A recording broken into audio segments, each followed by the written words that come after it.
Hello family, welcome to my channel. तो हमारा आज का टॉपिक है स्टेटमेंट्स अंडर स्पेशल सर्कमस्टांसेस, जो हमारे कवर करते हैं सेक्शन 34 टू सेक्शन 39। अभी 33 तक मैंने लास्ट वीडियो में बताया था, जिसमें पर्सन को विटनेस के तौर पे बुला नहीं सकते, डाइंग डिक्लेरेशन का। तो आइए चलते हैं हमारे टॉपिक की तरफ। इसमें क्या है, स्टेटमेंट अंडर स्पेशल सर्कमस्टांसेस। ये क्या कहता है कि the statement the Indian evidence act has acknowledged that definite kinds of documents and defined objects of proof have more importance than others and would prove the statement credible। ठीक है, इसको मैं बताती हूँ आपको एक एग्जाम्पल की हेल्प से। एक पर्सन है, ठीक है, उसने किसी को उधार पैसे दे दिए। ठीक है, उसने किसी को पैसे उधार दे दिए। तो पैसे उधार दिए, पर पैसे जैसे जिसने उस पर्सन ने उसको उधार दिए, पर वो पर्सन मर गया जिसने उधार दिए थे। ठीक है, तो उसका बेटा क्या करता है कि उससे पैसे वापस मांगता है कि मेरे पापा ने तुम्हें पैसे दिए थे तो तुम वापस दे दो, अभी हमें ज़रूरत है।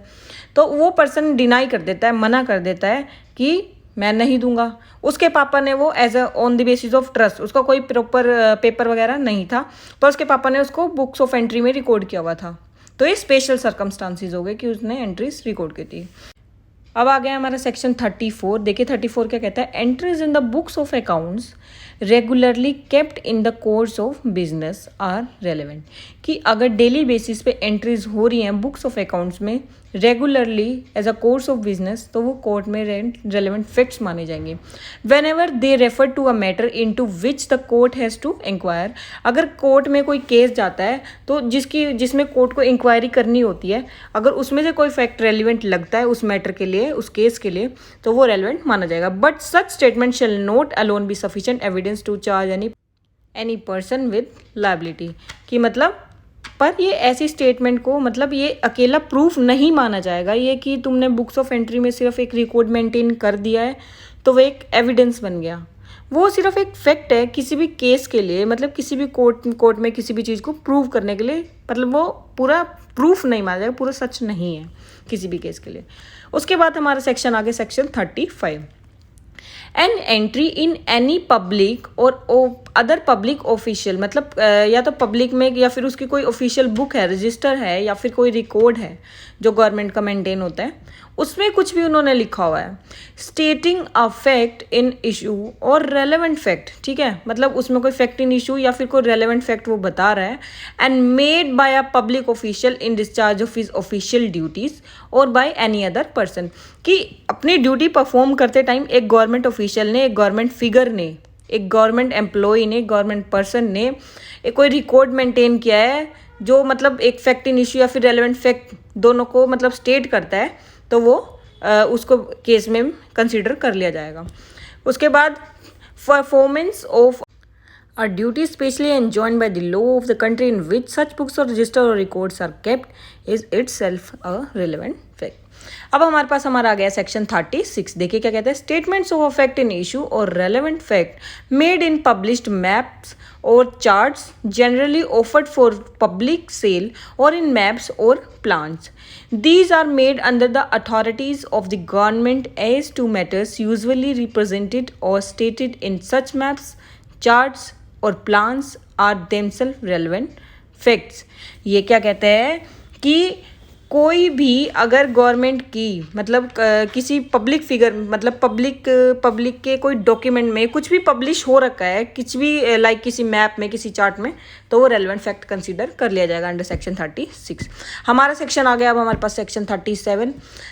When the court has to form an opinion as to the existence of any fact of a public nature, any statement of it made in a recital contained in any act of the Parliament of United Kingdom, मतलब उसके United kingdom की parliament के किसी act में उसको contain किया गया, उसको लिया गया, और एनी एक्ट ऑफ पार्लियामेंट और in a government notification is a relevant fact.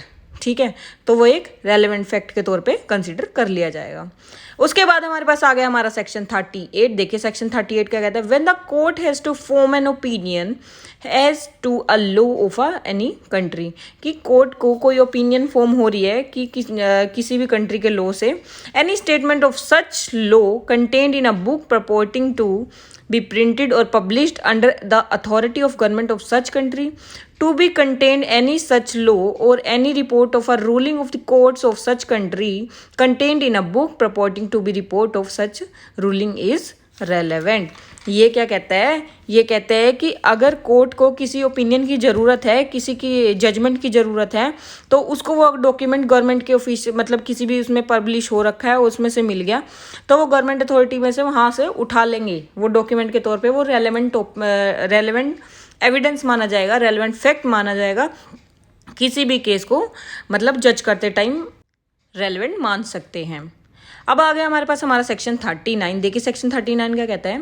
When any statement of which evidence is given form part of longer statement और ऑफ अ कन्वर्सेशन और an a part of isolated evidence या फिर document, when any statement of which evidence is contained in part of electronic record or of a connected series of letters, papers, evidence shall be given of so much। ये कहता है कि कोई भी ऐसी statement evidence के तौर पे बन सकती है कि कोई कन्वर्सेशन हुई है, उसमें से किसी लंबी बात में से एक छोटा सा टॉपिक उठा लिया, ठीक है, वो एक एविडेंस बन गया, किसी लंबी बात में से वो डॉक्यूमेंट बन गया कोर्ट में, मतलब एक किसी के बीच में एक बात हुई और उस बात में से एक लाइन जो हमारे एविडेंस के तौर पे कोर्ट में प्रूव की जा सकती है। या फिर कोई भी ऐसा पार्ट, कोई इलेक्ट्रॉनिक फॉर्म में उसने कुछ ऐसा कंसीडर कर रखा है, कुछ पार्ट फॉर्म कर रहा है जो हमारे कोर्ट में हम एविडेंस के तौर पे शो कर सकते हैं कि ये एक रेलेवेंट फैक्ट है। उसके बाद हमारा इसका लास्ट पॉइंट है सेक्शन 39 का, no more of the statements, conversation, documents, electronic records, books और सीरीज ऑफ लेटर्स और papers as the court considers necessary in that particular case to the full understanding of the nature and effect of statements of the circumstances under which it was made, कि किन circumstances में उस चीज़ को बनाया गया है, records को maintain किया गया है।